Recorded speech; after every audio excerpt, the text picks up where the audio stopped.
free James Brown, Irish whip. It's just like, I could just imagine. Tommy Lister Jr., the original Festus. Right? Oh, I could just imagine. Yeah. Crazy stuff. Devo may be gone, but he's never forgotten. No. Well, yeah, he's one of those actors all these movies you watch multiple times. I do. I don't know. Oh, yeah. So, I mean, he's going to be... Actually, I'm due for a viewing of Fifth Element real soon. Yeah, but don't mistake him for the... Oh, I had a funny joke, and then Chris Tucker. See, it would have been funnier if I wouldn't have... Is that what you were Don't mistake him for the Chris Tucker character. It's the other Friday guy. They should have put Ice Cube in Fifth Element, too, huh? Right? They should have. Chris Tucker was awesome in Fifth Element. That's my favorite role of his ever, hands down. So good. So And good. fun little note here is Star Trek Enterprise. He was actually in the very first episode of Star Trek Enterprise. He played a Klingon. So that's kind of... I bet he did. I'm going to have to go try to pick him out of the crowd. Right?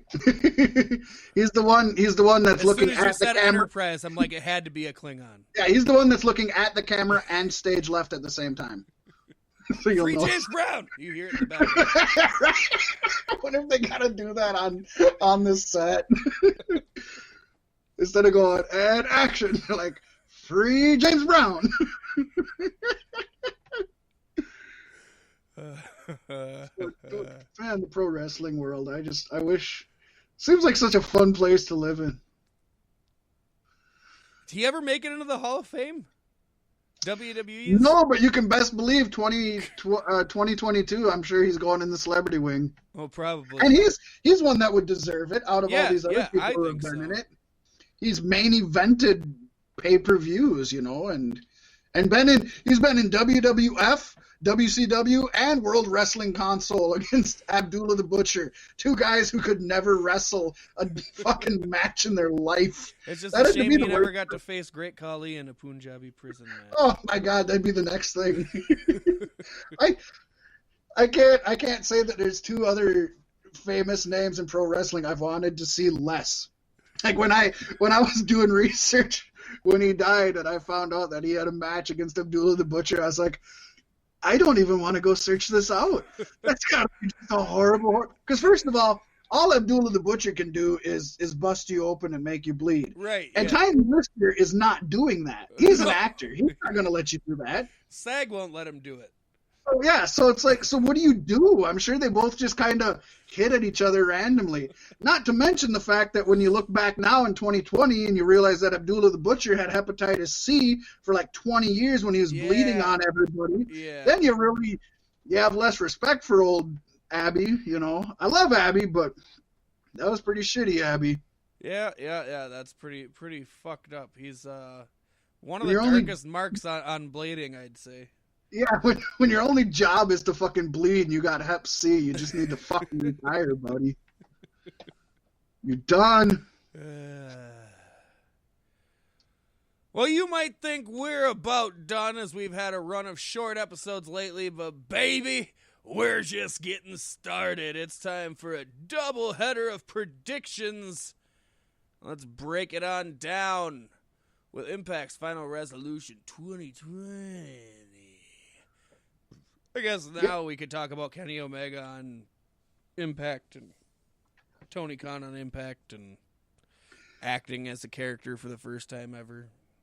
Well, I think it's great, though, Paystee, that our final Beef Sticks podcast of the year, we have two predictions for pay-per-views that are final. We have Impact's Final Resolution now, then we have Ring of Honor's Final Battle, which takes place next Friday, so it's almost impossible for us to make predictions that day, so we got to do it this Friday week. After next.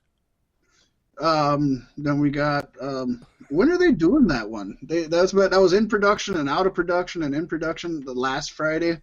Last Friday, yeah. I think it's in production now. It's always But, been, with 2020 and COVID, it's so hard to say. Yeah. I'm the only person who actually enjoys, I think, all three of the Friday movies. I think they all have their place. I don't think I've seen all three of them. I know I've seen the first one a fuck ton. Oh, of course. But I can't My say son if knows that one. What was the plot of the second one? The second one is that because it literally takes place the next Friday. Right. And because of all the shit that went down, Craig has to leave the hood because it's not. It's like Fresh Prince of Bel-Air. He has to leave the hood because it's not safe for him, so he moves to Rancho Cucamonga with his uncle, who had won the lottery and has this. Isn't this his uncle always house. trying to fuck him and shit? Yeah, Yeah, exactly. yeah. His uncle's wife or girlfriend or something keeps trying to fuck him, and then in the third movie is. It could have been any movie. They just put Friday characters in it, but they're still in Rancho Cucamonga, but they get a job as security guards, and then there's a subplot involving whoever the pimp is from the second one. I can't think of his name now. Something happens. I don't know what happens in the third one. I know that there's security guards now at the mini mall or the strip mall, and they somehow get wrapped into shenanigans. But fun. Yeah, because the second one. I've seen that one. Yeah, the second one is he's hooked on this Latinx gal, and then there's the. God, what's the Hispanic guy's name? I forget his name, but the no more locked doors. Yeah, it's good. I don't know. I like them all. Yeah. I like my favorite the Friday character. movie is Don't Be a Menace While Drinking Your Juice with the Boys in the Hood. You know what? So many people of our generation loves that, and I cannot stand that fucking movie. It's so random. It's like Friday's random, but it's so random on so many other levels. I don't know. Speaking of random on so many other levels, Paystee, what about the mixed tag match that's going to be on Impact Final Resolution? Yes, Impact, the land where that can happen. We will see Tennille Dashwood and Caleb with a K versus Eddie Edwards and Alicia Edwards. So first of all, since you did watch Impact Wrestling for the first time in a long time this week, right? And we all admit it was a bad one. This is probably the worst one they put. Not a good episode. I think we got to state for the record that this was a pre-taped Impact that they just added segments to make it seem like it was now for the Kenny Omega shit. Correct. But did you not fall in love with Caleb with a K when you were first interviewed him? Yeah. He's the best, isn't he? Yes. That's why I'm picking Team TK, and the TK stands for Too Cute. K-Y-O-O-T. I love Caleb with a K. He's my guy. My son, a long time ago, he's like, why is it Caleb with a K? I was like, because it's spelled with a K. I just love Caleb with a K. He's my absolute favorite. I love him to death. With that being said, I got to go with the Edwards, Eddie and Alicia. I don't know what the deal is going into this other than I do love Tennille and Caleb with a K, but I don't know. I have a feeling they're going to there's been little things that they've been doing, which makes me think that either they're going to maybe reform the Beautiful People again or some kind of women's contingent. I know Madison Rayne, it sounds like, might start wrestling again and leave the commentary booth, which I don't like because I love her and Josh Matthews together. She does pretty well, yeah. I think I have to believe she knows what she's doing on the commentary table. That's for sure. Right. And I might be wrong. Maybe Jesse Ventura and Gorilla Monsoon was the first duo to do this, but I think Josh Matthews and Madison Rayne are the first married couple to do wrestling commentary together. Maybe Gorilla Monsoon and Jesse Ventura were married. I don't remember. But other than that, I think they're the first married couple. And that chemistry is just something you can't make. I think you feel that chemistry. Yeah. I didn't know that they were married, but now I do. Oh, really? Yeah. Yeah, and I think they really play off each other well. They I can want to be see shitty the episodes where they have fights at home and then bring it to work. That'd be right. And then probably the best. The next match has the very best stipulation of all of 2020. This may end up having to go in our Beefy Awards somewhere. We might have to do it. So we've got Larry D. This is definitely straight out of Talking Shopomania. Yeah, we've got Larry D versus Tommy Dreamer in an old school rules match. But that's not the great stipulation. The stipulation is if Larry D loses, he's charged with attempted murder. I don't know where this came from. You know, I guess if you can put a child's paternity on a poll, I guess you can make an old school rules match. What it comes from is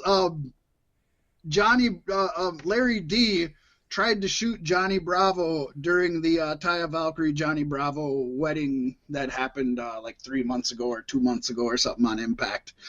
So he tried to shoot him with a gun, like legitimately. That was their storyline. He tried to shoot him with a gun, and I think he did shoot him, but he didn't die. I think Johnny Bravo didn't die. He's just injured. And his but a flesh wound. Tommy Dreamer thinks he should be charged with attempted murder, but Scott D'Amore's like, hold up! If you really want him to be charged, let's have a match. It's the best.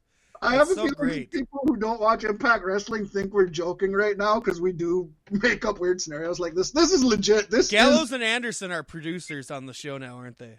Yes, they are. Yes, they are. It makes sense. I think Gallows is. I don't think Anderson is, although I'm sure he gives ideas. But I think Gallows is a producer, not Anderson.